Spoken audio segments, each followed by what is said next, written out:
Imagine living your life after 50 and feeling energized and excited about your future. Welcome to the Women in the Middle podcast, the podcast for women who are ready to figure out what they want and create the life they deserve. Here's your host and Master Certified Life Coach, Susie Rosenstein. Hey there, today's episode is all about adult ADHD in midlife. Let's go. Welcome back to the podcast Women in the Middle with over 2 million downloads and counting. This show is for women over 50 who are starting to feel time differently and want to stop coasting through life. Each episode helps you notice what's really going on in your life, recognize the moments that matter, and begin choosing your next chapter more intentionally. Thanks for joining us today. I'm your host, Susie Rosenstein, your Master Certified Coach, Life Leadership Mentor, and Certified Zentangle Teacher, and I am so happy to be here with you. Now, on that note, just quick, I want to make sure you know how I can help you also have an important shift in your life with Zentangle and mindful doodling in the Midlife Doodle Think Club. Doodle Think is a mindful doodling practice where you simply notice your mind in real time while you're having fun doodling. Before you know it, you've created a calming space to think and you've come home to yourself. No art skills needed. Get details at www.doodlethink.com. Okay, now let's dive in. As I mentioned today, we're talking about adult ADHD. That stands for Attention Deficit Hyperactivity Disorder. And in midlife, it seems like it's becoming more common. A diagnosis as an adult can actually feel like a relief. My guest today is ADHD coach and professional organizer, Robynne Pendariès. Robynne received her degree in child psychology from Tufts University in Boston and then moved to Paris in 1989. She worked for 10 years as a fashion buyer in Paris and subsequently raised her 2 children while managing her husband's career as a professional golf player.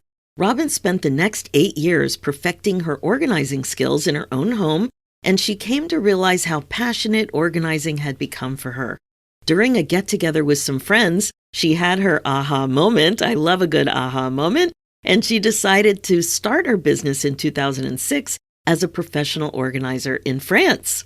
A strong interest in adults and neurodivergent brains led Robynne to the next chapter of her professional career as an ADHD coach. She completed an ICF-accredited 12-month program designed to be a perfect marriage between professional organizing and ADHD coaching. Robynne is an active member of Message Support Group, Association for American Women in Europe, Federation of American Women's Clubs Overseas, and Cancer Support France. ADHD is something that more and more midlife women are talking about, so I know you're going to get a lot out of this episode. Please remember, the information shared in this podcast is intended for your convenience, entertainment, and education, and isn't geared to your personal situation. It's not a replacement for care or advice from your own medical professional. So as always, you may have some things you want to follow up on, so please seek a suitable professional to advise you on your personal situation. Hi, Robynne. Thanks so much for joining us today on the Women in the Middle podcast. Hey, Susie, thank you for having me. Very excited. I'm so glad you're here.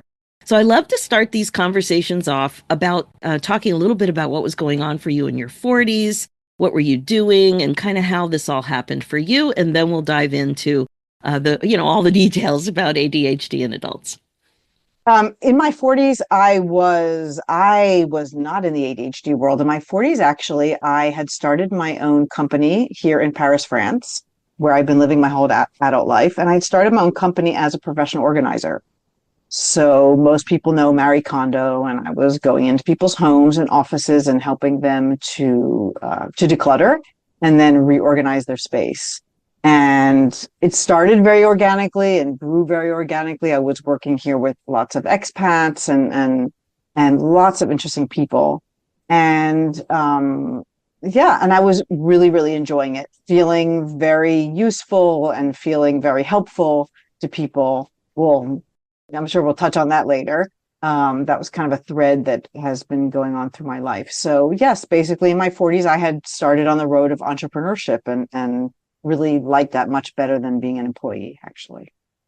Wow. Now, you did say that didn't last forever. So when did you start to realize that you wanted a little bit more? I don't know that it was a realization that I wanted more. I don't think it was that kind of itch. I think um, after a couple of years of working as a professional organizer, I started to realize that there were some people in my client base that just related to their stuff differently, to their time, to their paperwork, to their emotions, everything. It was like everything was just a little bit different, but I didn't know why. And I couldn't put my finger on it, and I didn't know what that meant.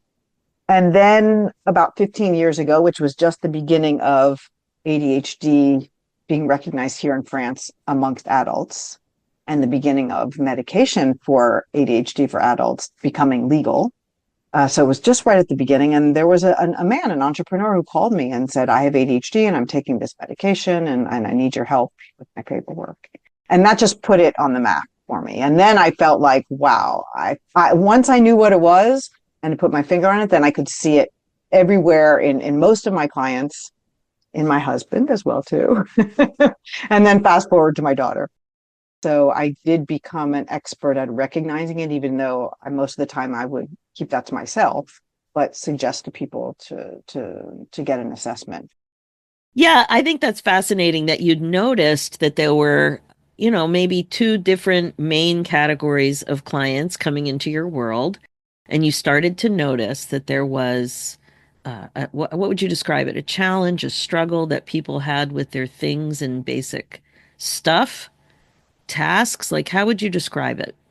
Well, I mean, yes, because the basis of, or from what we know now about ADHD, is a challenge mostly with executive functions. And the executive functions are in the prefrontal lobe of the brain, and it's organizing, time management, impulse control, um, delegating, collaborating, uh, just the whole gamut of everything that you think that we have to do in our daily lives in order to get things done, basically.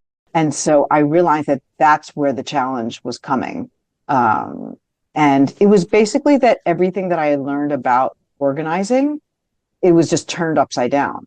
And everything that worked with clients up until then, it was almost like I had to do the opposite in order to make it work. So, can you give me an example? Would it typically happen in somebody's office or bedroom or kitchen? Like, give me a typical example of when you're noticing something and there was a discussion. What did it sound like? Well, I mean, what comes to mind is paperwork, which is, something that a lot of people are allergic to, whether they have ADHD or not, right? Administrative adult homework. And so that's what I like to call it. Uh, let's say that I don't know if this is the case, but let's say for somebody who is what we call neurotypical and not neurodivergent, somebody would have a filing cabinet. And in those filing cabinets, it might be alphabetical, it might not be, but in the filing cabinets, there would be labels. And when you would receive a piece of paper, you would put it in your filing cabinet, ideally. Okay. Or at least you would know where to put it. Somebody with ADHD has difficulty with working memory and short-term memory. So very often I would go into their homes or into their offices and everything would be in piles and it would be laid out. And as soon as they put something away in a filing cabinet or behind closed doors, let's just say, it disappeared out of their memory. And they forgot about it and they couldn't act on it or they didn't remember what it was. So that was really strange to me. I couldn't understand why, if you put something in the filing cabinet and there's a label there, why would you not be able to retrieve it? You're totally talking to me. I mean, I am the person with the piles, and that's exactly how I describe putting it away. We call them doom piles. They do. Well, right now there's two of them to my left, and one is getting kind of tall, like dangerously tall. It's time, Susie. I know what's in that pile. It just, if there was an earthquake, we'd be in big trouble. I don't think there's going to be an earthquake in Canada, but I know what you're saying. And what else would you see? So that's like admin kind of things. Does it show up in closets with clothing or bedding, or what other ways do you see it that's kind of obvious? Yeah, I mean, well, you don't even need to go into the closet to see it. It would be almost like walking right in. Like if you walk into somebody's bedroom, there would be things on the floor like dirty tissues or just stuff. I can't even, just various stuff that people would find in a bedroom or leave next to their bed. Very often it would be on the floor as opposed to other surfaces. Hey, that's And not me. so That's not me. that's good. And so what I found so interesting was as much as we take in our information visually, it was as if these people were just walking over their stuff and they just didn't even notice it. And that also was something very odd to me. And I had to act like if I'm with them in the bedroom, I almost had to act like it wasn't there because I didn't want them to feel shame or feel embarrassment, but they didn't because they didn't really see the mess. Interesting. So that was fascinating too. So just through those experiences, I came to be curious about what is going on and what is different and how can I help these people differently, actually. So what happened for you then to go from professional organizer who now has increased awareness of ADHD to somebody who wants to focus on it big time? So my first impetus was again, seeing it all around me. My professional organizing business was going very well. So it wasn't as if I had this, itch to do something different. But my motivation actually came from within my family. So my husband, I had been trying to convince, or that it's to make him understand that I was convinced that he had ADHD. And then I recognized it in my daughter. And this was just before she was getting ready to go off to college in the States. So we're in France and she was going to the States. And she was officially assessed with ADHD. And I knew that she was going to be on her own and it was going to be very challenging for her. So she went to the university in the States. And after about a month or two, she said to me, Mom, I have started working with an ADHD coach. And I was like, oh, wow, tell me about it. And she said, it's so helpful working on my executive function skills and how to organize my schedule and how to be on time and et cetera, et cetera. And as she was explaining this to me and with so much enthusiasm, I was thinking, could totally do that. And then my next thought was, I already actually do that. I've been doing it with my husband. I've been doing it with my daughter. I've been doing it with my clients. And I thought I wanted to pursue this. So I actually looked up on the internet and found a training program for professional organizers to become ADHD coaches. You're and kidding it sounds me. like no, and it sounds like this tiny, tiny little niche, but it's not. And it was totally tailored to me. It was like the perfect match of those two things. And I didn't understand the connection when I started, and I didn't know actually where I wanted it to take me or where it was going to take me. But I just felt like listen to my intuition, which I'm not usually in touch with. I'm more in my head rather than in my gut. And so I just thought this is something that I want to pursue. And I did it, and I just knew after very short amount of time, things just felt like that they were falling into place, and I was where I wanted to be. I love that. So something that comes up all the time in the podcast in my community is where people have this insight or awareness that something that they have something already, that they've always been attracted to it. And it's just the courage to do something with it. Like it's a creative new idea, a new awareness that has roots and seeds in your life. And I'm always saying to my clients, it's just doing the next best thing. You don't need to figure out all the things you're going to do, but you knew that you were curious and you wanted to learn more. And then you did the next best thing and then the next best thing. And it kind of led you in that direction. And I know from your notes that you were curious about child psychology back in the day, back in university.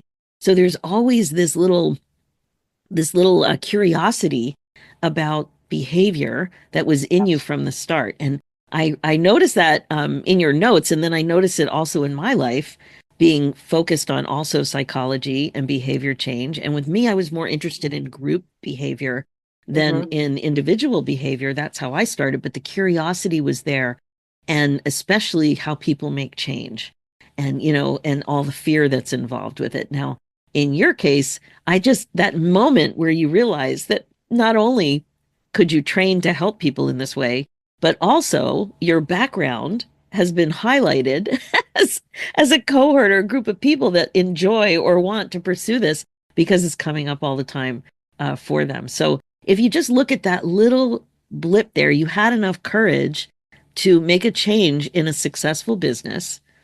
And then as you got more and more comfortable with your direction, it sounded like it's not in person anymore. Can you talk a little bit about that? Because that's a giant shift for people. It was a giant shift, especially because I am very much a people person and I'm very touchy-feely with people. So I like to be in the room. I like to touch people. Whether they like it or not is another issue, but that is a real need for me, actually.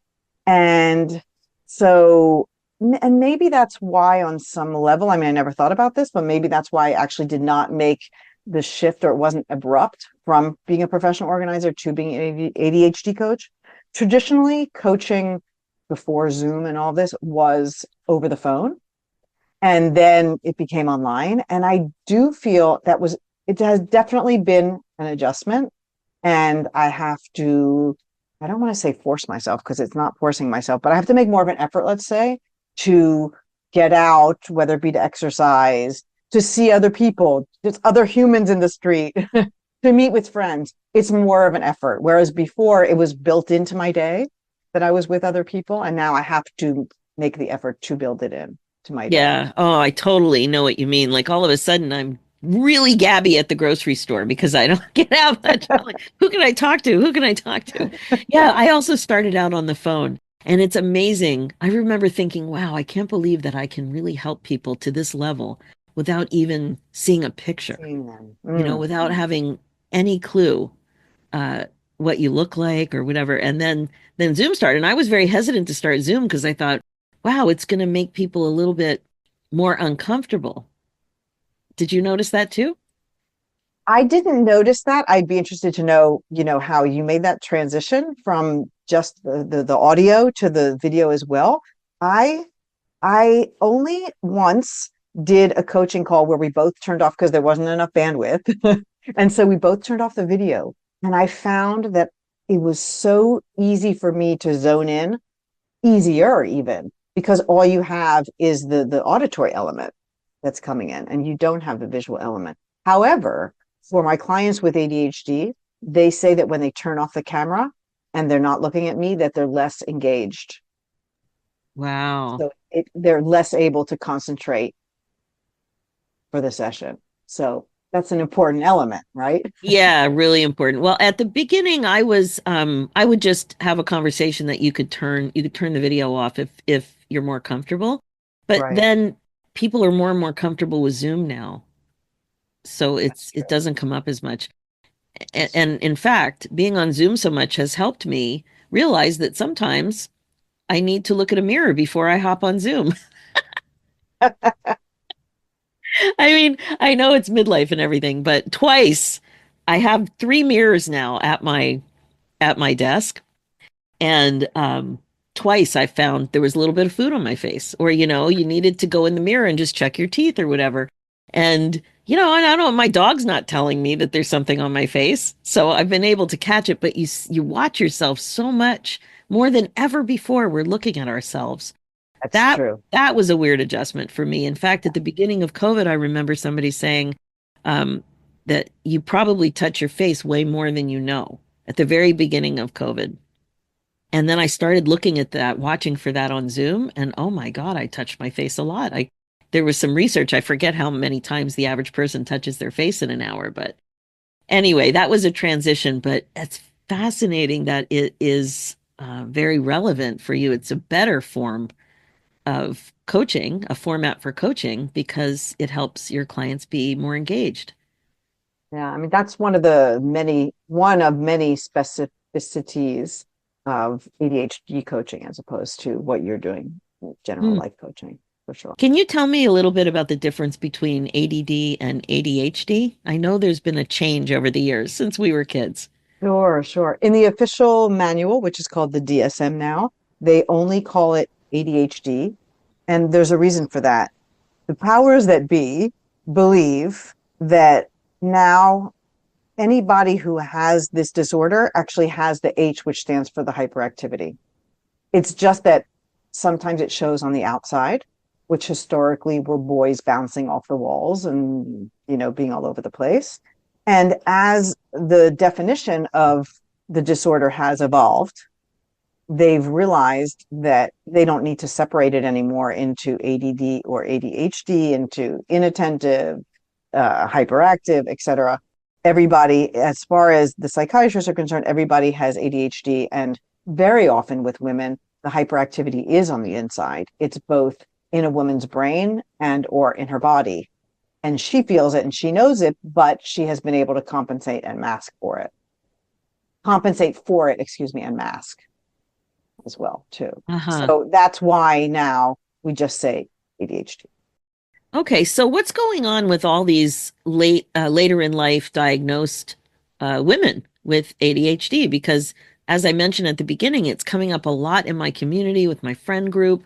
And after our conversation, I'm also seeing I probably could use a diagnosis.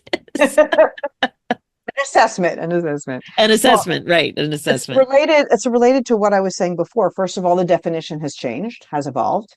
And there's going to be a new manual actually coming out probably in the next 2 years, whereby they're going to include in that definition emotion regulation. Because emotion regulation is an executive function skill. And it is especially for women and our hormones, which evolve over the course of the month and of our lives. It really is a big part of ADHD. So that as the definition of a disorder or of an illness or of anything changes and becomes bigger or more specific, you're going to have less people that fall through the cracks, and it's going to be more specific. And a big reason why these girls are called the lost generation now for ADHD, because the girls have fallen through the cracks and have now become women. And they've been masking and they've been compensating and they fell through the cracks because nobody was noticing them, because we learn in society that we should be proper, that we should be calm, that we should be nice, good little girls. And whereas the boys, if they're bouncing off, the walls, oh, that's just boy behavior. That's just typical boy behavior, typical kid behavior. So all of those girls that were in school, within the past 50 years, now they're getting diagnoses. And they're getting diagnoses.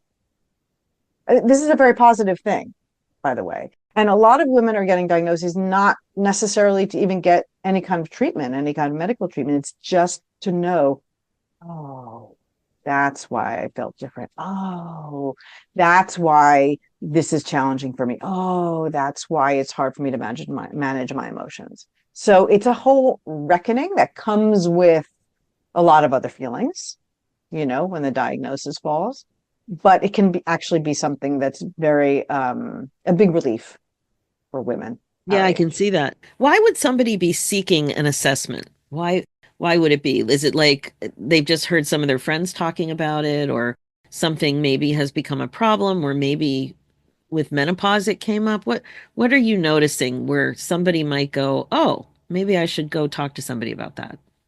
Well, I mean, you mentioned menopause. There are a lot of women who are diagnosed during menopause. And just to be really, really, really simple, just keep it really simple. At menopause, our estrogen drops to almost nothing, to a very low level. And estrogen and dopamine are linked in the sense that when estrogen drops, dopamine drops. And if you have low dopamine, if you have ADHD, that's going to exacerbate the characteristics of the ADHD even more. And so there are women who arrive at menopause and their cognitive functioning is so screwy, I want to use the word to cite one of my clients, that some of my clients actually believe that they have a brain tumor or believe that they have Alzheimer's, early Alzheimer's. And so the fact that they get an assessment and somebody says, no, it's not a brain tumor, it's not Alzheimer's, it's not bipolar disorder, it's not anxiety disorder, it's not depression, it's actually ADHD, that's a huge relief most of the time. Right. So I always say knowledge is power. So if somebody like you or somebody else does have, is asking themselves that question, why not go get the assessment? If you're able to afford it and to spend the time doing it, why not? That's what I like to say to people. Now, what do you think the difference is between somebody who just has a lot of piles, but not tissues on the floor, and somebody who has an assessment, like is that likely to lead to that, or is there a lot more involved? Well, this is the tricky thing about ADHD assessments also too. And this is why you have to be careful because there are psychiatrists that you can go to and within 10 minutes, according to what you tell them, they'll give you a diagnosis and write you a prescription for medication. So that's not the way it should go down. Just telling you. It's not the way it goes down here in France, but in America, that is happening more and more. So one of the big differences in what one of the questions in the assessment process is, how long has this been going on? And if you can identify that's been going on since childhood, and one of the big criteria is, do you suffer from this? Like, is this a problem for you? And if it's not a problem for you that you had these doom piles, then it's not a problem, right? But it's hard to put it's hard for people to put their fingers on it because your brain and my brain and people's, everybody's brains, we all have the same components. We all have these executive functions, right? We all have the organizing part of the brain. We all have the time management part of the brain. It's just that some people's are wired differently, or some people's brains have different levels of dopamine. So that plays out, I guess, in your environment and how you interact with your environment and how you create a life that fits, or you create a life that is stressful and that doesn't work for you. So it's more through the interview process, and also looking back at your grades at school and the comments that the teachers are writing about you and talking to your parents. And I mean, there are attention tests, but that's in addition to these interviews and other ways of getting information. But it's not clear cut, the assessment Yeah. No, I can see that. And menopause alone makes things very complicated and not clear cut. Join the club, yes. Yeah, for sure. So what kind of doctors or clinicians give the assessment? Do you start with your family doctor? So it's different from country to country. So whoever is listening in whatever country you're in, just Google it or chat GPT it. But in general, in most countries, it's either a psychiatrist or a psychologist. In the United States, it is also the general practitioners that can diagnose, and nurse practitioners as well too that can diagnose. So there are the most options, I would say, in the United States. There are the most options for treatment also too, and there are the most options for medication out there as opposed to other countries.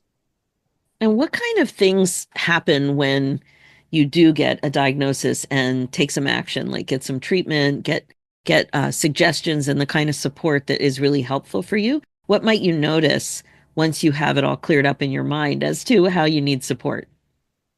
Well, I mean, what I like to say, and this is how coaching comes into play, is that we create awareness and then we take action and then we learn. Okay, so that's the coaching process. So what would be essential and what would be ideal in the coaching process is if people are able to rewire their brains. And this is called neuroplasticity. And when people are coming to coaching, they need to believe actually that is true, that they weren't just born with something, or their brain, is unfixable, right? So you have to believe that you can change your habits, that you can change the way you're thinking. You can, change the way you think about yourself and the way that you think about your life, and create a life that fits you. And that's something that is more positive, so that you are not swimming upstream anymore. So that's like, the overarching changes that hopefully people are able to make. And that's not just with coaching, it's also with therapy, potentially with medication as well too, and working with a professional organizer as well. Be very helpful. Wow. So what you said, that people can stop swimming upstream, would you say that is a really common way that people feel when they have ADHD and they don't really appreciate what it is? Absolutely. I mean, that's one of the metaphors that comes up in coaching when I talk with my clients. Another metaphor that's interesting, if you want to talk about how people feel, is this idea of being in a car and who is the driver. Okay. So most of the people say, my ADHD is driving the car and I'm in the passenger seat. Some people say, my ADHD is driving the car and I'm in the back seat. And then some people say, and this is the more extreme because ADHD is a spectrum, just like the autism spectrum. So for the more extreme cases, people might say, the ADHD is driving the car and I am locked in the trunk. Wow. Right? Yeah. So that's also a metaphor. But yes, it's this feeling of not being in control, right? That somebody else or that your brain is in control, but it's not you. Like somebody else is driving and controlling your brain. Yes. And so to gain back that control, to feel like you are swimming with ease and not swimming upstream, swimming downstream. Right. Definitely those are some of the metaphors that come up. Absolutely. Wow, I'm just really appreciating the relief that you must feel when you do get a diagnosis later in life. It just must make it so much easier to put some of the puzzle pieces together as you think about your life and you think about what support you need to be successful around your desk, in your bedroom, in life, because there's so many things that require planning and organization. Absolutely. Absolutely. And, that's the thing about, again, coaching is creating that awareness, right? So it's talking about who are the people around you? Are they supporting you? Are they hindering you? Right? The environment, talk about your desk. Are there doom piles everywhere or is it organized? There's all these kinds of things that can be explored in coaching to help people feel that they gain back the control and that their brain is working for them and not working against them. And it Right. is possible and there is help out there, and it's important for people to get that help and not feel shamed or not feel like they can just go at it on their own. Right, right. Wow. I'm kind of feeling grateful that I was born in 1963 and not 1983, for example, because it sounds like overall awareness at the professional level has really come alive about ADHD. What would you say, the last 10 years, 20 years? When did you really start to see a change?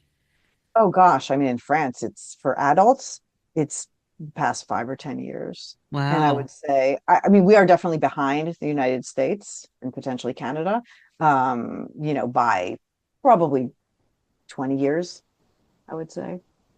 Yeah. But the good news is we're going in the right direction.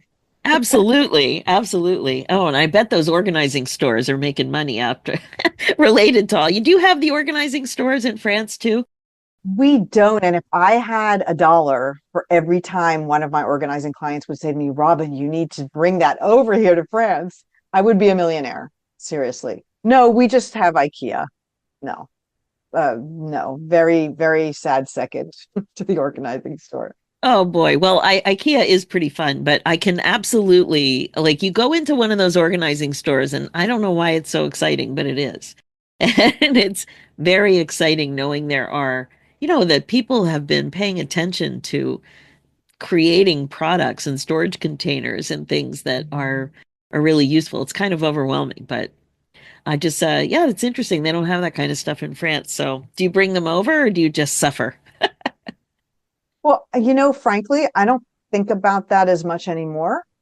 And I do some organizing online with my coaching clients as well too. But I'm very interested in recycling. So I'm not going to say to them, go out to IKEA and buy all of these containers, see what you have first. Because it's very much about like when I was working with my as a professional organizer, first you declutter and then you reorganize. So very often in the decluttering process, people would find empty containers and they would get rid of the stuff. So yeah, so that's like a little add-on service that I do provide with my coaching because it is an important element. It is this what we're calling the supportive environment, right? How you relate to your stuff, how you relate to your paperwork, how you relate to the environment around you. It's important. Well, and digital decluttering is a whole separate thing now that Oh gosh. as Yeah. the women our age are like, what? So many of us have to deal with that too. And it's interesting. I have a group called Women in the Middle Academy, and once a year we do a declutter challenge.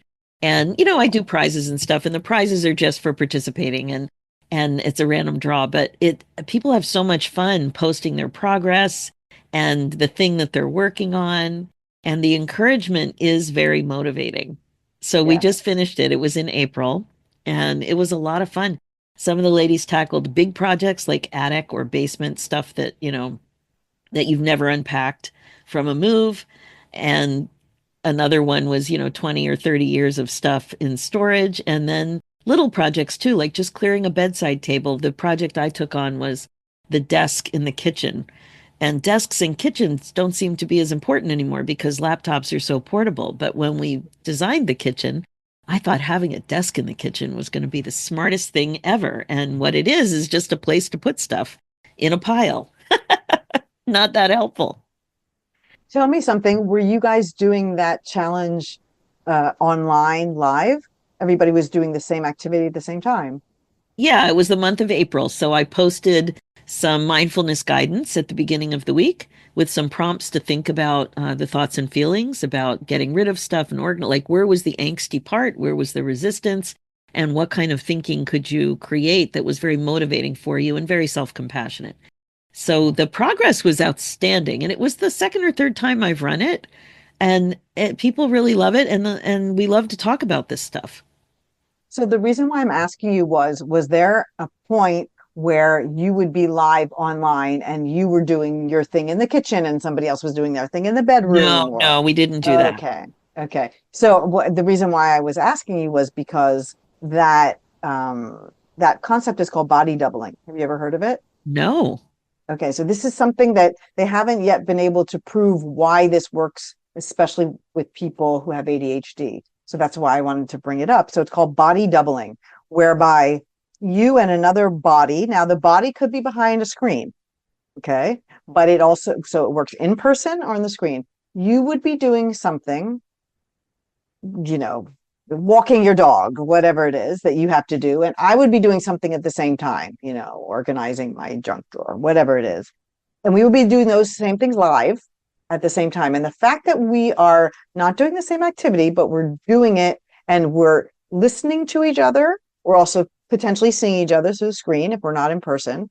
And it's the accountability. So like at the beginning, you say, I'm going to go, take care of my dog. And I say, I'm going to go take care of my junk drawer. And then at the end, we come back together after an hour and you say what you did and I say what I did. So it's giving people this dopamine that they're getting in their brains because they're not doing something alone. So it's not boring, it makes it a little bit more exciting, but it's not so much dopamine and so much excitement that it's distracting.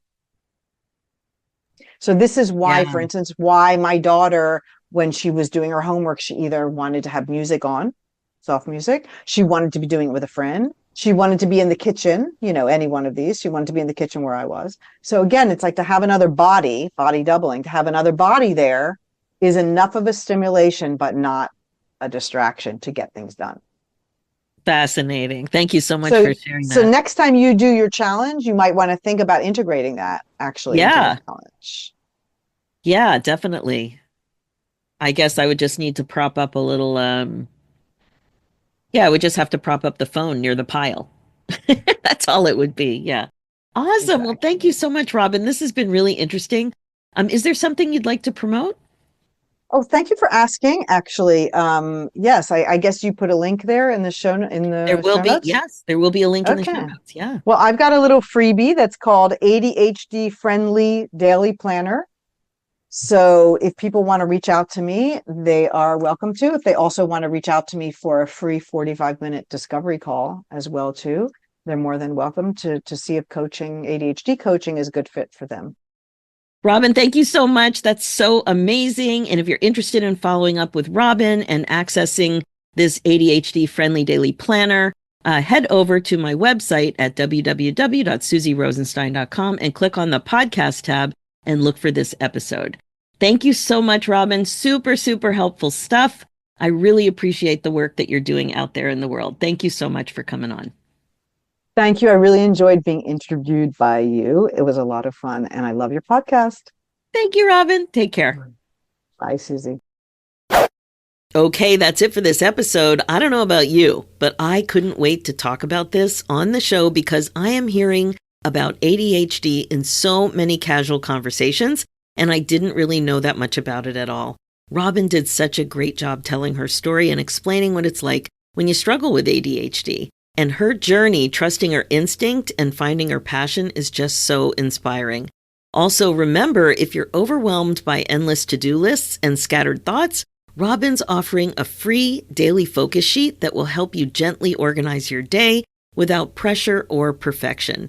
This tool has enough structure to get you on track and the flexibility to make it your own. You can find this link in the show notes. As always, thank you so much for listening to the Women in the Middle show. Please remember to share it with your friends and other midlife gals that you know would get a lot out of it too. Being the queen of your brain domain is the best way to be, and it's time to stop waiting for the right moment and start creating the happiness, excitement, joy, and fulfillment you crave. Remember, if you need coaching support for the changes you're excited to make in midlife, I'm here for you, and I offer group and private coaching. And if you're interested in adding a new mindfulness tool to your tool belt, you'll be fascinated by learning a mindful doodling practice where you simply notice your mind in real time while having fun. Before you know it, you've created a calming space to think and you've come home to yourself. No art skills needed either, so don't worry about that. To learn about the Midlife Doodle Think Club, you can get details at www.doodlethink.com. For show notes and links, go to susierosenstein.com and click on the podcast tab and look for episode 452.